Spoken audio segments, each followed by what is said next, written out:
No vídeo anterior, começamos a pensar acerca da importância de pesquisarmos sobre boas práticas de políticas públicas de juventude. Ou seja, a gente viu que além do diagnóstico sobre a situação que a gente precisa enfrentar, temos também de fazer e podemos fazer um mapeamento para conhecer outras políticas públicas e outras experiências que podem nos ajudar na construção das nossas políticas, das nossas próprias alternativas de enfrentamento do nosso problema, né? E a proposta, portanto, agora nesse vídeo, é de que a gente possa compreender um pouco desse passo a passo ou desse caminhar, né? De como começar a fazer um mapeamento. E aí eu queria lembrar todo mundo aqui que o que vamos fazer não é a única forma, né? Quer dizer, é uma alternativa, uma possibilidade de mapeamento, mas com certeza aqui é um bom caminho para a gente começar. Vamos lá? Eu queria destacar 3 pontos fundamentais. O primeiro deles, lembrá-los e lembrá-las que devemos começar pela busca direta por políticas públicas com tema equivalente ou similar ao que nos interessa. É muito comum que boas experiências ou casos de sucesso tenham sido veiculados não só pelo próprio governo municipal, mas também pela mídia de modo geral. Então, tente separar o maior número possível de políticas públicas que você puder encontrar. Só não perde de vista que essas políticas devem ser similares, devem ter o mesmo tema que você está querendo compreender aí na sua cidade. Ok? Ou seja, não basta ser uma política de juventude, né? Ou para a juventude. Tem de ser uma política, portanto, referente a um tema similar àquele que te preocupa aí no seu município. Tá? Uma outra forma de você iniciar é começar a pesquisar, não pela política especificamente, mas pelas secretarias ou diretorias municipais que tratem do tema da juventude.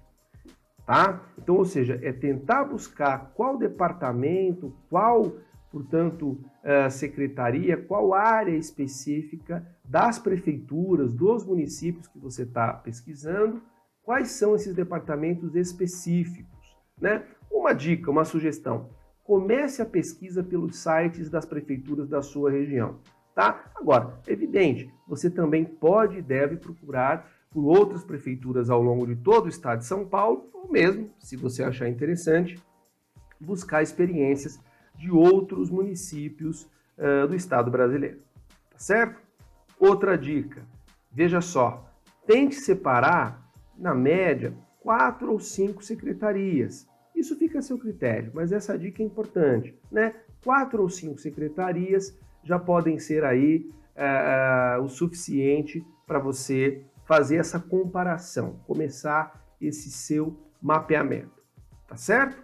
Bom, evidente, escolhidas as secretarias, você começa a partir daí a analisar as atividades de cada secretaria, buscando quais possíveis políticas já existentes por lá podem inspirar você no seu município, ok?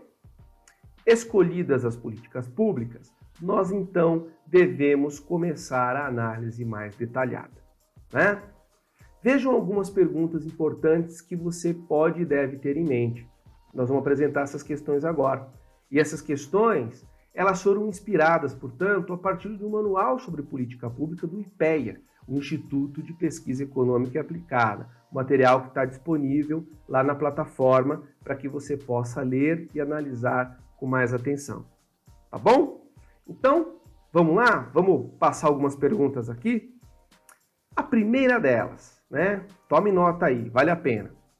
A primeira pergunta que você deve fazer ao encontrar uma política pública, né, é a seguinte: o público-alvo da política pública estudada é o mesmo que você pretende atender com a sua proposta? Muito importante, hein? Segunda pergunta: quais foram os critérios para considerar o munícipe como possível beneficiário da política pública que está sendo analisada por você? Né? Quais foram os critérios? Qual foi a régua utilizada para definir esse público-alvo? Era uma política para todos os jovens? Havia uma condição específica, como renda, sexo, enfim, teria algumas características ali definidas para dizer que este pode ser atendido e o outro não? Então, essa segunda pergunta é muito importante. Vou repetir. Quais os critérios para considerar o munícipe como um possível beneficiário da política pública para aquele município que você está tentando aí, talvez, replicar para o seu? Tá bom? Vamos para uma terceira questão? E muito importante.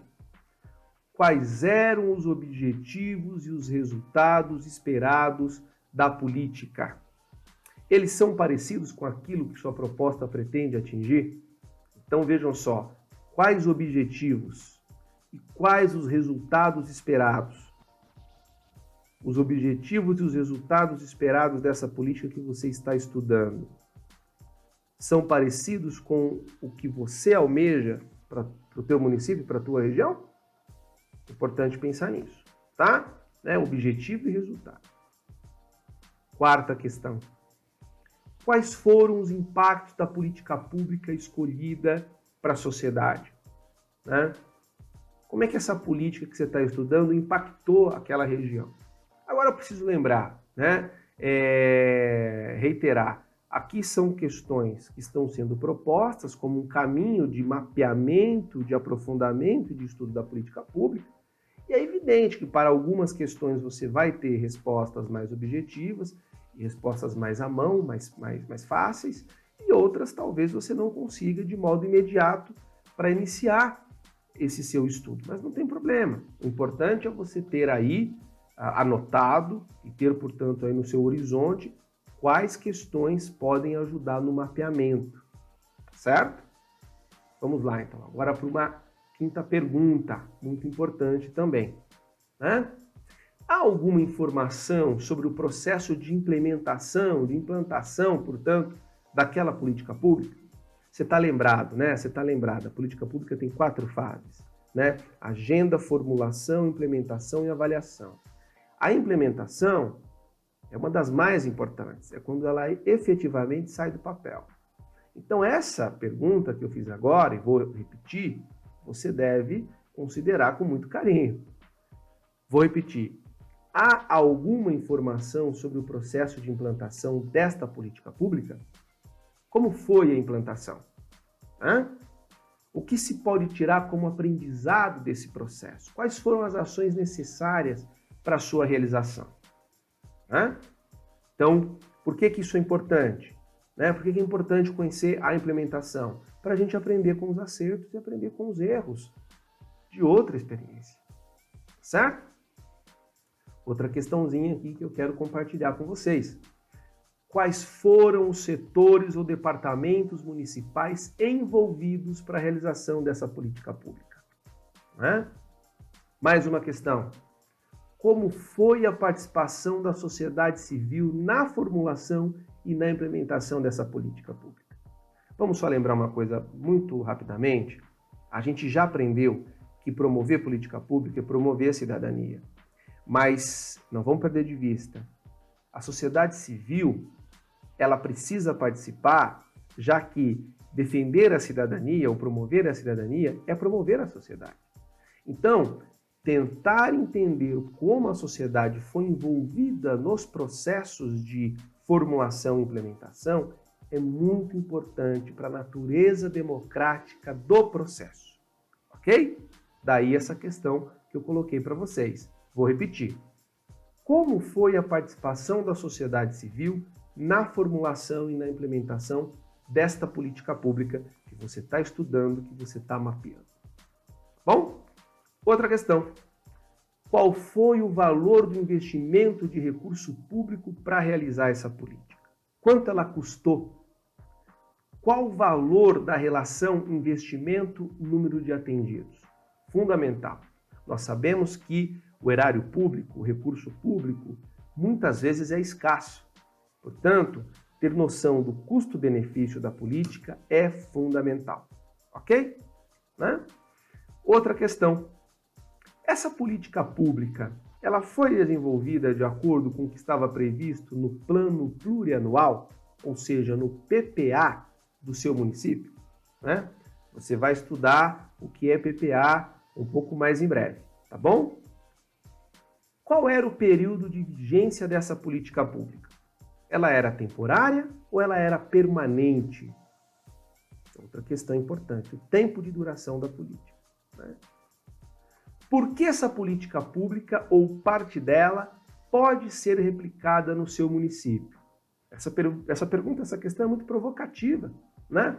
Ou seja, eu posso adotar a política integralmente ou apenas parcial, né? Ou apenas uma parte, parcialmente, portanto, no meu município, né?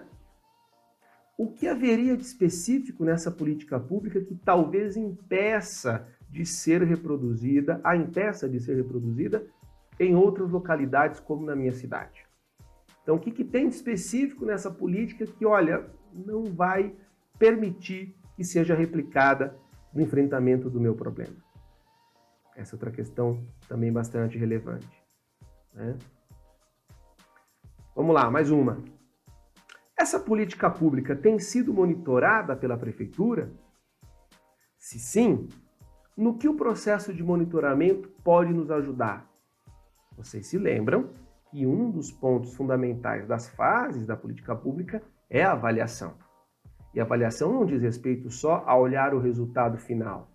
Também tem a ver com esse monitoramento, que nada mais é do que uma avaliação permanente do processo. Ok? Outra pergunta. Já foram realizadas algumas avaliações desta política? Se foram, né? Quais os resultados? Há algum depoimento de algum beneficiário disponível que possa dar uma ideia de como foi realmente a política para ele?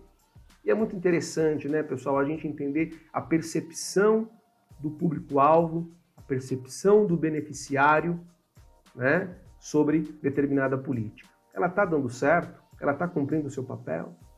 Não é? E uma última questão. Por que essa política pública escolhida pode ser considerada uma boa prática para este tema escolhido por você? Por que essa, de fato, é uma boa prática? Essa é a pergunta que vale ouro. Quer dizer, em que medida essa política que você mapeou pode mesmo ajudar no enfrentamento específico do problema do seu município? Quantas questões? Não, pessoal, eu sei. Foram muitas questões, mas todas elas muito importantes, né? Bom, eu espero que você tenha assimilado os conteúdos até aqui, que você se sinta mais preparada e mais preparado para pensar em política pública de juventude, né? E só me resta dizer, então, parabéns pelo seu interesse, parabéns, portanto, por essa sua garra, por esse seu interesse para chegar até aqui e muito sucesso mesmo nas suas empreitadas. Tá certo? Um grande abraço para vocês e até uma próxima.